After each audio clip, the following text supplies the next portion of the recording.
first thing I'd like to say is that we live in a mediated universe now, especially since COVID.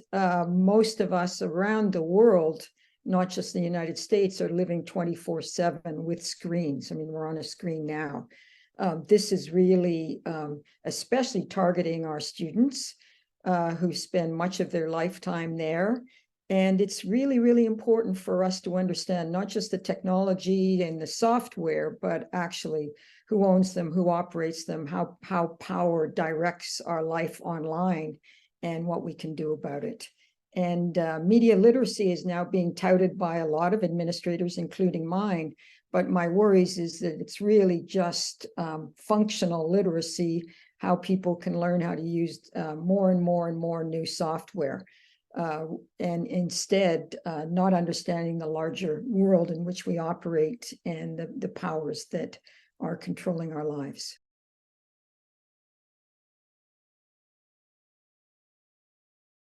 I think we know that because of some of the shifts in the capitalist mediascape, there are fewer and fewer journalists who are actually paid to do good investigative work, good local work, good work checking out our government officials at the school board, local, national, and international levels.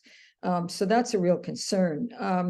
The other thing is that those who are there are more and more subject to a speed up. They have to produce more and more news very quickly. They don't have the time to actually provide the in-depth kind of reporting that's necessary for us to understand the complexity of the world in which we live. And the other thing is that they are often subject to the directions of their corporate bosses to be able to produce news that's sensational, that will drive eyeballs to their sites, that will capture people's attention rather than will provide information that is key for people to survive. So we need people that are not beholden to corporate power, to use a shorthand, that have the interests of the public first, have the interests of investigating what's going on first, and that take the time to understand the larger context in which every story resides.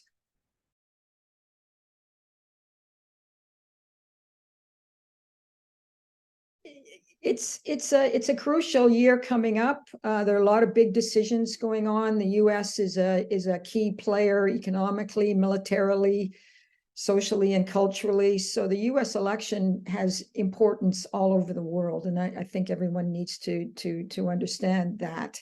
And so it's really, really important that our students and all of us can understand the kinds of developments that are going on online and be able to start parsing out the stories.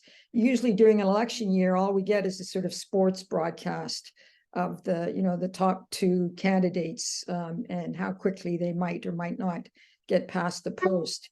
We instead need to concentrate on information that provides the background issues. How are the candidates going to vote, going to represent people on specific issues that concern them, whether that's housing, whether that's social security, whatever it is in their local community. So we need to support independent journalists and also community journalists and social movement, social justice advocates who are now stepping in to provide information and backgrounders. So independent journalists not only need to operate to, pull the curtain down so we can see what's operating in government, but also needs to circulate some of the other kinds of information that's coming out from people who are building community-based alternatives, whether it's for women's rights or trans rights or the rights of immigrants or the rights of people of color or the rights of indigenous people.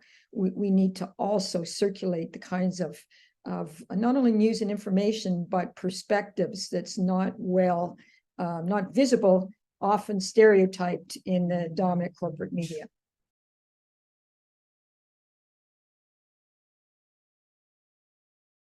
Well, I have on my email the Leonard Cohen line about looking for the cracks and everything. I think that's where I go. It's a very, very difficult time now.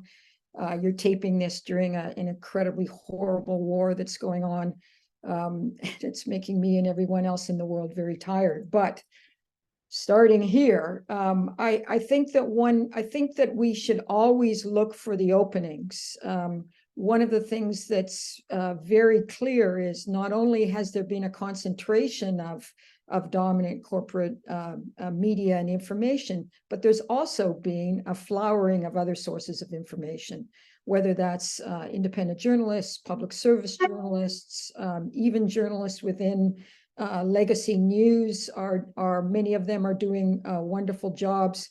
But I think even more so, the advocacy, social movement groups who are producing really, really good news and information. So what I think is necessary is to direct our students to learning from them, learn from the best, learn from the people who are producing really, really high quality work.